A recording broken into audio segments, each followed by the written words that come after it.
오늘 저는 전도서 3장 1절로 15절을 본문으로 때가 있습니다 라는 말씀을 전하고자 합니다. 오늘 본문 말씀은 전도서에서 우리가 가장 많이 그렇게 알고 있고 사랑받는 그런 말씀입니다. 천하의 범사가 기한이 있고 모든 목적이 이룰 때가 있다라고 말씀합니다. 그러면서 심을 때가 있으면 거둘 때가 있고 라는 그러한 표현으로부터 해서 29번의 때를 언급하는 말씀이 있습니다. 참 그렇지. 이건 우리 일상에서 발견하는 그러한 일입니다. 다 때가 있다. 오늘 미국 시간으로 이제 오전 10시에 우리 한국과 포르투갈 월드컵 축구 마지막 예선 경기가 있는데 다 때가 있습니다. 오늘 그 때가 어떻게 이루어지는지 우리가 봐야 하는데 그러나 주님의 주권에 우리가 맡기고 여유 있게 보면 되는 것입니다. 범사에 기한이 있다라는 표현, 모든 일에는 정해진 때가 있다. 영어로 appointed time이라고 그렇게 표현합니다. 정해졌다, 정해진, appointed, 수동태로 되어 있습니다. 여기에 두 가지 의미가 들어 있습니다. 첫째로 모든 일에 있어서 그 때를 정하시는 분은 하나님이라는 사실입니다. 둘째로 이것이 정해져 있기 때문에 이것을 내가 싫다고 거부할 수도 없고 내가 원한다고 내 마음대로 바꿀 수도 없습니다. 그 주님의 주권을 인정해야 한다는 것입니다. 이런 의미에서 1차적으로 우리에게 요구되는 것은 그 때를 기다리는 자세입니다. 이것 때문에 잠언은 조급함에 대하여 크게 질책을 합니다.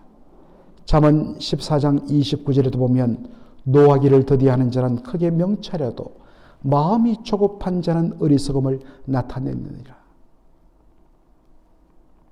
너무 급하게 조급하게 반응할 때는 반드시 그 가운데 어리석고 실패하는 일을 나타나게 된다는 것입니다. 잠언 21장 15절에도 보면 부지런한 자의 경영은 풍부함에 이를 것이나 조급한 자는 궁핍함에 이를 따름이니라. 부지런한 자가 계획을 세우고 그 계획을 그대로 이루는 것, 차근차근 하루하루. 부지런하다는 것은 한결같다는 의미죠. 하루하루 주어진 시간과 그 때를 따라서 정말 최선을 다하여 하루하루 일에 최선을 다하며 그 다음 단계를 또 계획하고 이루어 나가는, 결과적으로 마침내 풍부함에 이를 것이지만 조급한 자, 옛날 중국에 그런 고수가 있었죠. 묘목을 심고 이 묘목이 비와 바람과 그리고 겨울을 지나면서 정말 가정풍파를 겪으면서 이것이 조금씩 커서 100년이 지나야지 정말 하늘로 올라가는 나무가 되는데, 이것을 빨리 키우기 위해서 묘목을 심고 그 다음날부터 빨리 크라고 위로 잡아 당겼다죠. 그러니까 어떻습니까? 죽어버리는 거죠. 조급한 자는 궁핍함에 이를 따릅니다. 디모데후서 3장을 보면 말세에 나타날 그러한 잘못된 징조들, 말세에는 사랑이 없다, 그런 말씀이 쭉 나오는 가운데 한 가지로 언급하는 것이 바로 조급함을 이야기합니다. 여러분, 조급함이라는 것은 당장 서두르는 것, 모든 것을 서두르는 것, 그러한 의미로 우리는 접근하기 쉽습니다만 오늘 본문의 이 말씀에 근거해 보면 하나님께서 정해 놓으신 그 때를 기다리지 아니하고 그 주권을 인정하지 아니하고 내가 그것을 거스려서 내 마음대로 앞당기고 내 마음대로 그것들을 바꿀 수 있다고 생각하는 그것이 바로 조급함입니다. 조급함 속에는 초조함도 있지만 오히려 역설적으로 내가 마음대로 할 수 있다고, 내 뜻대로 빨리 이룰 수 있다고 생각하는 교만함이 그 속에 들어 있습니다. 사랑하는 성도 여러분, 천하의 범사에 정한 기한이 있습니다. 하나님께서 정해놓으신 appointed time, 정해진 때가 있습니다. 너무 쉽게 조급하게 서두르지 않는가? 너무 눈앞에 보이는 것으로만 또한 쉽게 낙심하고 있지 않는가? 천하의 범사에는 기한이 있고 모든 목적이 이룰 때가 있다는 것. 그랬을 때에 아직 때가 무르익지 아니하고 하나님께서 나에게 허락하지 아니하셨다고 받아들일 때 넉넉함이 있습니다. 그리고 인내와 소망이 있습니다. 그런데 내가 모든 것을 할 수 있고 바꿀 수 있고 내가 그것을 뒤집을 수 있다고 조급하게 생각했다가 안 되면 어떻습니까? 사람들은 이내 실망하고 낙심하고 자포자기합니다. 바로 그 속에는 하나님의 주권과 그 주권 속에서 그것을 받아들이는 그 믿음이 부재하다는 것을 보여줍니다. 모든 목적이 이룰 때가 있음을 기다리는 넉넉함과 여유로움이 요구됩니다. 그리고 너무나 손쉽게 뭐 한번 졌다 하면 아이고 끝났어.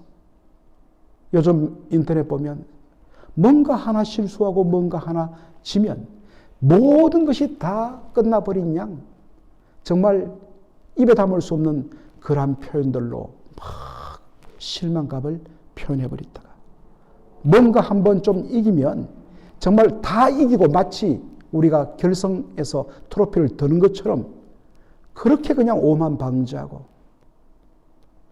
미리 샴페인을 터뜨려버리는, 여러분 실패했습니까? 아직 때가 다 지나지 않았습니다. 그것은 한때일 뿐입니다. 아직도 한 번 더 기회가 남아 있습니다. 낙심하지 마십시오. 하나님은 모든 것을 지으시되 그것의 때에 가장 적절하게 하시는 분이라고 전도자는 고백합니다. 11절 보면 하나님이 모든 것을 지으시되 때를 따라 아름답게 하셨고 또 사람에게 영원을 사모하는 마음을 주셨느니라. 그러나 하나님이 하시는 일의 시종을 처음과 마지막을 사람으로 청량할 수 없게 하셔도다. 여기 아름답게 하셨다. 이것을 조금 더 정확하게 번역하면 appropriate, 적절하게 하셨다라는 뜻으로 이해하면 더 좋습니다. 하나님께서 모든 일을 함에 있어서 적절한 때를 주셨습니다. 그런데 문제는 우리 인생이 하나님께서 그 모든 일들을 시작하며 마치는, 그리고 그 가운데 적절하게 모든 것을 이루게 하신 것을 우리가 다 알 수 없다는 데 있습니다. 왜 하나님께서 그렇게 하셨는가? 물론 근본적인 존재적인 차이로서 하나님과 그의 피조물은 우리 인생에서는 정말 말할 수 없는 간격이 있죠. 하나님은 무한하신 분이고 우리는 유한한 존재입니다. 그러므로 하나님이 하시는 모든 일에 그 시종을 우리가 다 알 수가 없습니다. 하나님께서 왜 그렇게 하셨는가? 바로 우리로 하여금 겸손히 하나님을 신뢰하고 하나님을 소망하도록 하기 위한 것입니다. 여기 사람에게 영원을 사모하는 마음을 주셨다라는 표현이 있죠. 영원을 사모하다. 여러분, 이때 영원은 영원의 근본 본질, 그냥 시간적으로 처음도 없고 끝도 없는 계속되는 이터널티, 이게 영원이라면 굳이 이것을 우리가 사모할 필요가 뭐 있겠습니까? 따라서 여기에 영원함이 의미가 있으려면 바로 하나님이 그 중심에 계셔야 됩니다. 따라서 여기 영원을 사모하는 마음을 주셨다는 것은 그 영원의 본질이신 영원하고 불변하신 하나님을 사모하는 마음을 주셨다는 의미입니다. 영원하신 하나님 앞에서 자신의 인생의 한계와 유한함을 인정하고 그리고 그 하나님께서 선하심으로 모든 것을 가장 적절하게 그리고 우리 인생의 유익을 위하여 하나님께서 가장 적절한 것으로 때를 따라 주심을 믿는 하나님의 섭리의 선하심을 온전히 그 속에 하나님의 선하신 성품을 인정하는 것, 이러한 믿음을 가질 때에 우리는 눈앞에 일들에 우리 앞에 펼치는 그 때 때문에 우리가 일희일비하지 아니하고 낙심도 하지 아니하고 그리고 소망과 믿음 가운데 든든하게 서가는 그러한 삶을 누리게 될 것입니다. 모든 것이 하나님 손에 달려있고 그리고 하나님은 가장 적절하게 때를 정하시고 우리에게 베푸시는 하나님이다. 그러한 것을 믿을 때 한 골 먹어도 뭐 일이 좀 안 풀려도 넉넉하게 반드시 하나님은 바로 가장 적절하게 이것을 행하실 것이다. 라는 것을 그렇게 믿음으로 고백할 때 정말 삶이 얼마나 부유해지고 달라지는지 모릅니다. 전도자는 영원하신 하나님께서 하시는 일의 시종, 처음과 마지막을 알 수 없음을 인정합니다. 바로 이때 우리가 해야 할 것 두 가지, 그것이 뭐냐? 전도서 3장 12절로 14절의 말씀을 다시 보겠습니다. 사람이 사는 동안에 기뻐하며 선을 행하는 것보다 나은 것이 없는 줄을 내가 알았고 사람마다 먹고 마시는 것과 수고함으로 낙을 누리는 것이 하나님의 선물인 줄을 또한 알았도다. 무릇 하나님의 행하시는 것은 영원히 있을 것이라 더할 수도 없고 덜할 수도 없나니 하나님이 이같이 행하심은 사람으로 그 앞에서 경외하게 하려 하심인 줄을 내가 알았도다. 뒤로부터 우리가 본다면 첫째로 그 모든 것을 그 뜻대로 행하시는 하나님, 여기에는 우리 사람이 하나님 이것 좀 더해 주세요, 하나님 이건 좀 싫습니다, 빼주세요 할 수가 없다는 것입니다. 하나님 말씀하십니다. 내 은혜가 너에게 족하다. 그렇구나. 이것을 통하여 우리는 오히려 하나님을 경외하게 됩니다. 둘째는 내가 염려하고 근심한다고 해서 뺄 수도 없고 더할 수도 없고 피할 수도 없고 돌아갈 수도 없다면 현재 우리에게 허락된 삶과 주어진 것에 대하여 만족하는 것입니다. 그리고 지금까지는 오직 나만의 성공과 나만의 어떠한 성취를 위하여 살아왔다면 그 조급한 마음을 가진 삶이 얼마나 내가 염려 근심한다고 더할 수도 없고 뺄 수도 없는데 돌아봤더니 결국 그 자리인데, 그래서 어떤 의미에서는 현재 나에게 주어진 시간, 나에게 주어진 것에 대하여 감사함으로 눈을 뿐만 아니라 이제는 눈이 옆에 있는 다른 사람들에게로 눈이 가는 겁니다. 그래서 그들의 아픔도 보이고 그들의 낙심도 보이고 그랬을 때 그들을 위로하며 나에게 주어진 것으로 함께 나누는 선한 삶이 넉넉함으로부터 바로 비롯되는 것입니다. 물질의 넉넉함이 아니라 하나님의 주권과 하나님의 섭리를 인정하면서 그것을 받아들이는 믿음의 넉넉함과 부요함으로 말미암아 나눌 수 있는 것입니다. 그래서 어떤 경우에 보면 정말 돈이 많은 사람들은 오히려 잘 못하는데 보기에 별로 넉넉하지도 않고 형편이 그렇게 보이지도 않는데도 그렇게도 기쁨으로 나누고 섬기는 사람들을 보게 되는 것입니다. 그 속에 바로 그러한 믿음이 있는 것입니다. 사랑하는 성도 여러분, 현재 주어진 것에 대하여 감사함으로 잘 누리며 기뻐하는 삶이 얼마나 소중한지 전도자는 말하고 있습니다.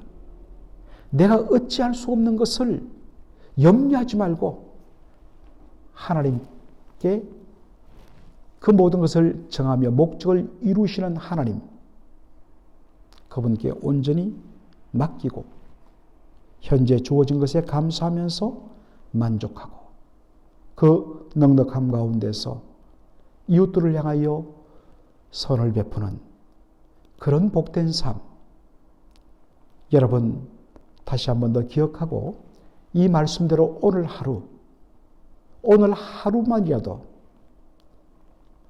하나님께 모든 것을 맡기고 조급하지 않고 넉넉하고 그럴 수도 있지, 때가 있겠지, 반드시 하나님께서 가장 적절하게 우리를 위하여 예배하신 때가 있을 거야.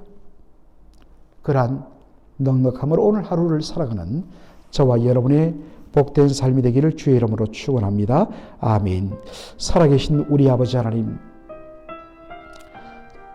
전도서를 묵상하면서 하나님, 바로 그 속에 우리의 탄식이 있고 바로 우리의 염려가 있고 우리가 마음속에 가졌던 허무함이 바로 이 전도서에 녹아들면서 하나님께서 말씀을 통하여 우리의 심령을 어루만져 주시고 우리로 하여금 영혼을 사모하는 마음과 해 위에 있는 하나님의 놀라운 섭리의 손길을 바라보는 믿음 주시니 감사합니다. 아버지 하나님, 오늘도 범사에 기한이 있고 모든 목적이 이룰 때가 있다는 이 말씀 앞에서 하나님이여 우리의 조급함을 드러내고 모든 때를 정하시고 그 때에 가장 적절하게 이루시는 그 하나님, 그 속에는 하나님의 선하심과 자비하심이 들어있다는 사실, 우리가 그것을 믿음으로 받아들이며 하나님의 주권을 인정하며 어떤 한때에 일어난 일로 인하여서 일희일비하지 아니하고 넉넉하게 하나님께서 가장 선하시게 우리를 위하여 예비하신 때가 있는 줄로 믿고 기다리며 인내하며 그리고 오늘 하루 우리에게 주어진 이 삶에 대하여 만족하고 하나님께서 오늘 우리 하루의 삶에 가장 선한 것으로 베풀어 주시다는 믿음으로 넉넉하며 감사하며 그리고 그 믿음의 넉넉함 가운데서 다른 사람들에게 후하게 대하고 섬기는 그런 선한 삶의 열매가 나타나는 하루의 삶 되게 축복하여 주옵소서. 예수님의 이름으로 기도하옵나이다. 아멘.